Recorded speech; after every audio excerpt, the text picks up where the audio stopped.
There are, of course, still many conflicting theories about who the terrorists were and what they were hoping to accomplish.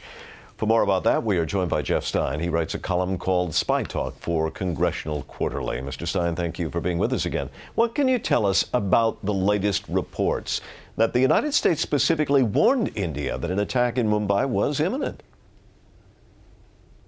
Well, first of all, they are just reports. There's a lot of speculation going on and very little hard information. But let's say for a moment that it is true that U.S. intelligence warned India that attacks were coming from Pakistan. My question is, what did U.S. intelligence tell the Pakistanis? Did they warn the Pakistanis that an attack was being mounted from their territory? And what did the Pakistanis do about it? That's the question I have. And do you think there's any real doubt at this point that elements from Pakistan were behind the attack? Apparently you do. Yeah, I think we got to have doubts until we see hard, irrefutable information to the contrary.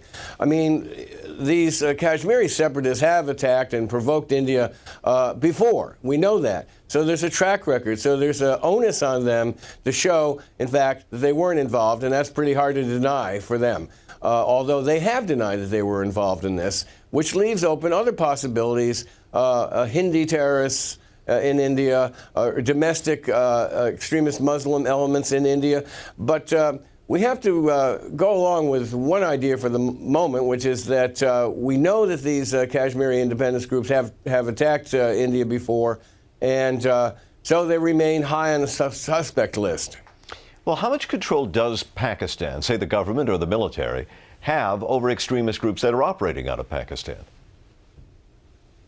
Well, let me put it this way. They haven't arrested them. My sources say that the likelihood of Pakistani official involvement in this is much lower than it would have been a couple of years ago. But having said that, Pakistani security organs have not picked up these terrorists, have not thrown them in jail or put them on trial.